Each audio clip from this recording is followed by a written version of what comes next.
तो अगर सनातन को मिटाने का नाम बात करेंगे तो ये उदय निधि जो है ये भी सनातन से संबंधित है। उदय का मतलब होना, प्रकट होना, तो ये भी सनातन है। अगर सनातन को मिटाएंगे तो फिर जब तक ये रहेंगे और इनकी विचारधारा रहेगी तब तक तो सनातन नहीं मिटेगा। और आपकी जानकारी के लिए बता दें, जो भी लोग सनातन के पीछे पड़े हैं, जो सनातन को मिटाना चाहते हैं, ये सच समझ लीजिए, सनातन को तुम्हारी 100 पीढ़ी तो नहीं मिटा सकती, 1000 पीढ़ी नहीं मिटा सकती, क्योंकि सनातन की जड़ इतनी गहरी है।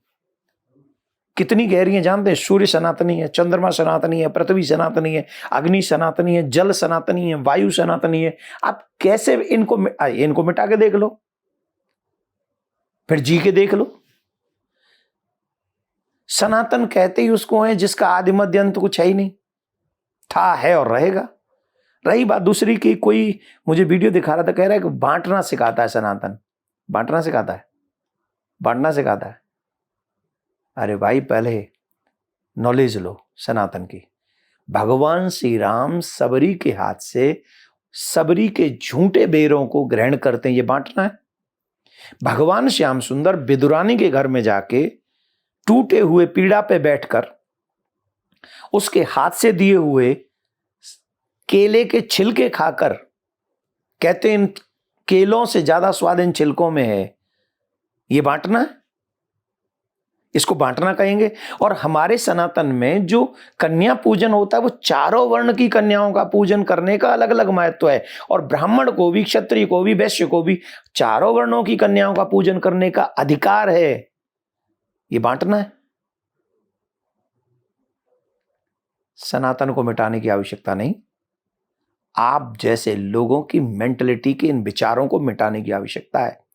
पर दुर्भाग्य इस बात का है कि संवैधानिक पदों पर बैठे हुए लोग हमारे सनातन का जानबूझ के अपमान कर रहे हैं, जानबूझ के।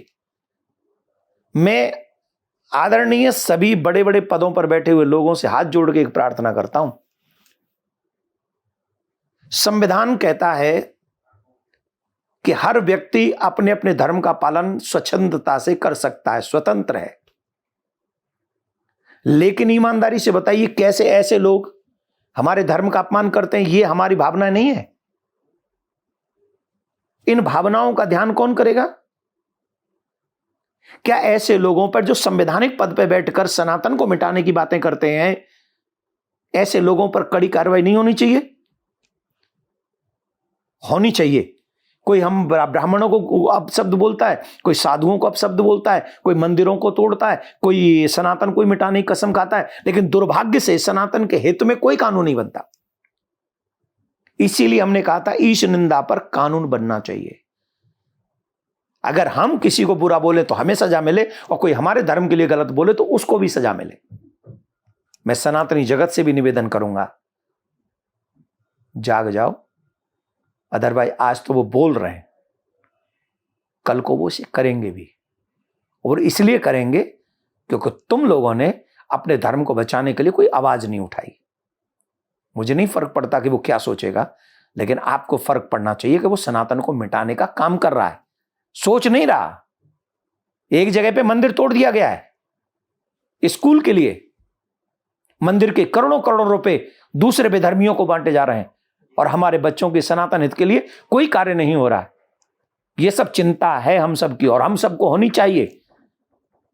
धर्मो रक्षति रक्षतः, ऐसे लोगों पर कठोर कार्रवाई सुप्रीम कोर्ट करे, सदन करे, कानून बनाया जाए, और ऐसे लोगों को कठोर से कठोर सजा देकर इनके मुंह पर ताला लगाना चाहिए, जिससे आगे ऐसी कोई प्रक्रिया, संवाद, बात कोई सनातन के विरोध में न कर सके।